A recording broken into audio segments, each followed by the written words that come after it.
Ready start.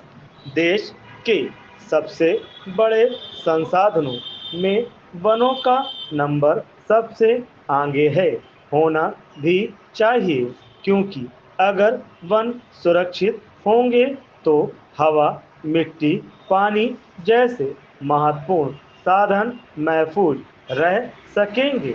इस संपदा का मूल्य मात्र भौतिक आकलन से संभव नहीं, बल्कि हमारी आस्था, शिक्षा और सभ्यता का केंद्र जंगल ही रहे हैं। और यही कारण है कि हमारे शास्त्रों में हमेशा वनों का उल्लेख मिलता है। लेकिन ऐसा लगता है कि वनों के प्रति हमारी संवेदनशीलता धीरे धीरे खत्म होती जा रही है। देखा जाता है कि वनवासियों अथवा गांवों का वनों से सीधा रिश्ता रहा है, इसीलिए वे वनों और वन्य प्राणियों के प्रति संवेदनशील रहे हैं। पिछले दशकों में वनों के प्रबंधन पर हमारी चिंता खोखली इसलिए थी कि हमें दूसरे विकास की चुनौतियों का सामना करना था। इसी चक्कर में वनों का ह्रास भी हुआ। विकास के कारण हमारे द्वारा अपनी प्राथमिकता में नीचे रख दिया गया। Paragraph change. हिमालय चिपको आंदोलन के उदय ने नीतिकारों को झकझोर दिया और तत्कालीन प्रधानमंत्री इंदिरा गांधी सरकार ने ऐतिहासिक फैसला लेकर 1980 का वन संरक्षण अधिनियम बना डाला।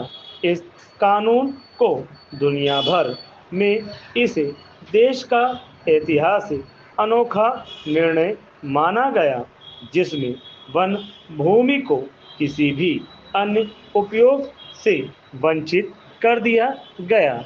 अधिनियम के अनुसार वनों के हालात का लगातार कई माध्यमों से जायजा लिया जाता रहा है। मुख्य दायित्व भारतीय वन सर्वेक्षण का होता है, जो वनों के हालात, वन अग्नि आदि पर अपनी सालाना रिपोर्ट बनाता रहा है। वन एवं पर्यावरण मंत्रालय की ताजा रिपोर्ट बताती है कि देश के कुल क्षेत्रफल में 360 वर्ग किलोमीटर में कमी हुई है। साफ जाहिर है कि घटते वनों का मुद्दा राष्ट्रीय बहस से गायब है, क्योंकि जो वनों के अभाव में मिट रहे हैं, उनकी आवाज घुट रही है। पर घटते वनों के प्रकोप से हम भी बचने वाले नहीं। पैराग्राफ 6। पुराने जमाने में कुएं, तालाब हर दूरी पर हुआ करते थे। वन और चारागाह हुआ करते थे। बाग बगीचे घरों के करीब हुआ करते थे। पशुओं से माहौल आनंदित और प्रकृतिमय रहता था। आज ऐसा लगता है कि उत्तर से लेकर दक्षिण तक, पूरब से लेकर पश्चिम तक आज कुदरती जंगलों का अत्यधिक दोहन हो रहा है। हम जानते हैं कि हिमालय भूकंप क्षेत्र के तहत माना जाता है। प्राकृतिक संरक्षण कर सभी जीव जंतु सुरक्षित रह सकते हैं। भारत, पाकिस्तान, नेपाल और चीन द्वारा हिमालय को संरक्षित क्षेत्र घोषित करना चाहिए और इस बात का ध्यान रखा जाए कि हिमालय क्षेत्र के अंतर्गत पर्यावरण और प्रकृति के अनुकूल महज 10% भाग में निर्माण कार्य की इजाजत दी जानी चाहिए। बाकी 90% इलाका वनों के लिए सुरक्षित किया जाए।